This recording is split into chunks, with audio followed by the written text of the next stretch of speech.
Asofo Sunshine Adams Ebabonti bekan sembi edefa MP for Asin Central Honorable Kennedy Agyapong eho se nyina ebekaya eye meka ne se prophecy and on the babontin efa honorable ho achese na wo twem sem yankopon yi achre ne se honorable anhwe yi a ono ankasa obenya court issue bi achese ye international anhwe yi mpo a Interpol nyina ebeba asem no anase empo no yankasa ekrom ha se no betimi enya court issue though say abato babeto no ebetimi akọ ede amano osan so ekan yeto aso say empo eye honorable Kennedy Agyapong attempt e won life so achese wanhwe ya obewu to say the JB dankwa ewuye no enkoti ensam ne mre ba me de aka nyina ebeto amoso Agyapong. Is it Agyapong? Yeah? Is that the name? Tell him, if you know him, that he will have an international problem. One shaya, obenya problem be ama one shaya Interpol bebem.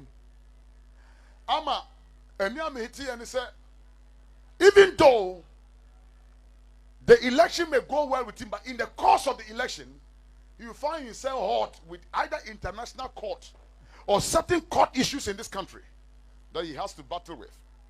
And if he's not careful, I heard in my spirit he might lose one of the cases and it will not be good for him.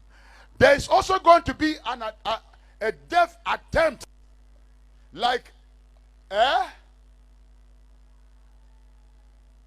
they call him, one of the MPs was killed painfully. They call him what?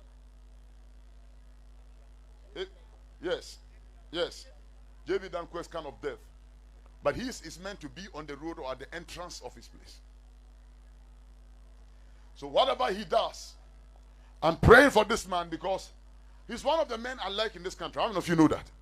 I love him because, you know, he's the voice of the voiceless.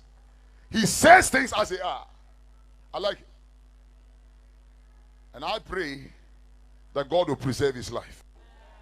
You didn't shout amen.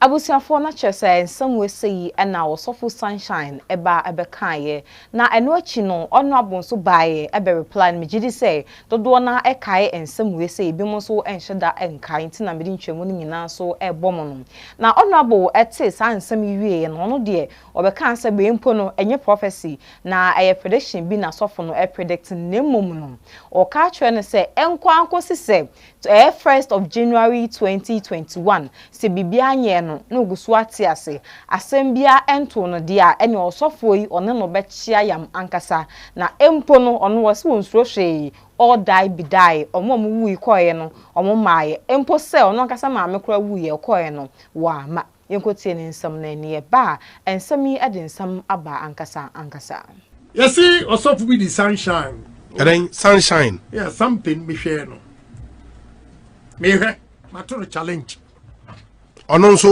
wo interest wo nimu one dey December 31st yeah enter January 1st na metiase pa and a famous start action on him. Yes, you see and who gather who building the dossier. Yeah, because I say the prediction ni say me 2020 menya sam 2 me wuti say na JB danka wu ye. Hey, the prediction no. Yes, but no one's row. Oh chia, all that saying on Asempa FM. JB okwa waba. Me papa okwa waba. Me mami okwa waba. I am not scared. I'm giving you these examples. Now you see, when psychology of the beating go for somebody should say amen, praise what? You know that I like the guy. On the negative yeah. No, so you know I like the guy. You don't like me. You don't. If I don't die, if I don't get any year, would you go January 1st? January 1st. Yeah, on you ready. I'm gathering everything. May say I'll put my life on the line to change souls in this country. We cannot continue to rely on these fake pastors with their predictions, prophecies, duping people. afei nso no se yebesan so akai biem a Honorable Kennedy Agyapong okotena na TV station so aye Neto TV ekoka ensem bi edidi atem achese omo ano odi omatem no na enye obi ase judges fo bi ena na odi omatem a otwem sem ono na saase a owo ewo East Legon owo ni for 18 good years ena obi pese wo gisa asase no e de free enensem ena edidi atem wo di judges ne de esemoni na wo sem wankasa muti ntine nkotie mra ye ba de ensem so akọ wie no na de nyina so aka mo ho na me hu nti yamfa yintu so a judge e de beto so without even asking for it. The Chief Justice me ye bia we're going to make sure say amend here because you cannot just send a to obi without his knowledge. You say you bu afematia, and some foolish lawyers are also behaving over tricks. How we here? First, Kasasi, Zano we have Mikoya, Mamma years, Sano. I'm saying court to no person minimum. I don't know to me because said, or who send me assassins. Foolishness, and you a judge, you grant that. You are stupid judge. Great scandal. Oh no, please let me land. I want to land and solve my best issues. Today, Maybe I don't know why. Bono East Regional Minister. I would have a today. And I'm a war. A day, as I see, I'm holding for 18 years. I can't confirm granite chronophobia. What the year court. Meanwhile, on no comma, my children, Oko producing documents from here. Now, would you ever fake documents in the crowd? He has gone to court. Why am I boof? The lawyer wrote the thing on the 5th of August and was appearance here 13th. I didn't get anything. Now, on the 1st of September, Mama the injunction court, you are a stupid judge. I will face you. You are a stupid judge. Who persuaded you? You are a stupid judge. Yes. 18 years that I've had the land. Wow. Me ha me afrem say e de yako we kwase jet wo de mo be hu wo fi say bisiro bia me de me ntisa na so obaje bribe I will deal with you. Enti no after say ye honorable we di esa atani we say ewieye no e na judges si omo so e chin contempt nti na de aduru ne say e wo say honorable esan so e dan ne ho e ba na chi e ba be pa o ma chew nto de chewpa e beto ho e de ma ye judges si na yenkotie no so mra ye ba ensam na ka ne nyina so no me de ato amoso. I hope the judges will forgive me because if they put themselves in my shoes obehu why I overreacted. You see on their platform, Omode, rate beer, and crowd the man can once.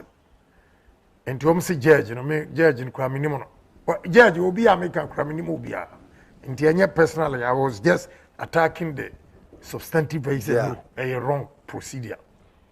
But you say, Udi judge atema, what the court attempt, Udi court attempt, what the chief justice attempt. In Tinimi and saying, I sincerely apologize to the judges, but okay, nature say no so eno no nansan se ebeka ya Honorable Kennedy Agyapong enya ya we bi bae COVID-19 coronavirus enyina yete empono no akasa babontin ebeka twe Ghana for se ya we no nya bi yakopon adom ena ne ho etimi atonu nti no court case no went to me appear to court that time no na abusafo judge ba ko anedin ene his lordship justice Amos Wuni ono ene de chew pastor ko pa ababontin ama Honorable Kennedy Agyapong na DNT a wo de sa chew no eba wontin nyina ene same abra court ensensam no ekoso no chat sheet evidence such as Honorable Kennedy Agyapong ensam nyina ewo no omukọ court no manfa bi ama Honorable Kennedy Agyapong lawyers no omukọ du court wo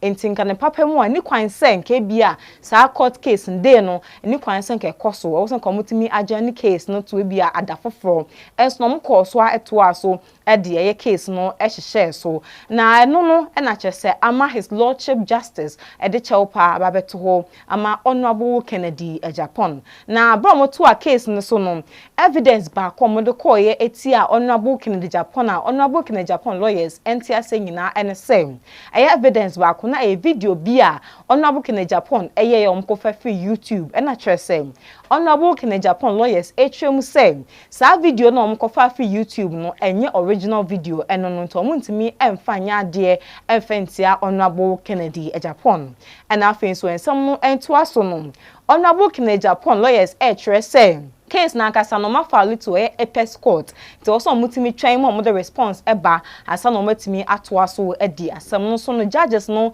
atwam say with or without Apex court no a response no metimi atoa court case no eso na chese ne ensem no so etimi aba bedrun so enie Abusuafo na chese we saying so any report ayenya ediafa aye MP for Ascent Central Honorable Kennedy Agyapong the court case no eho na update be ba adiafa ensem we hu bia no me wa betena hanam de nyina so abramu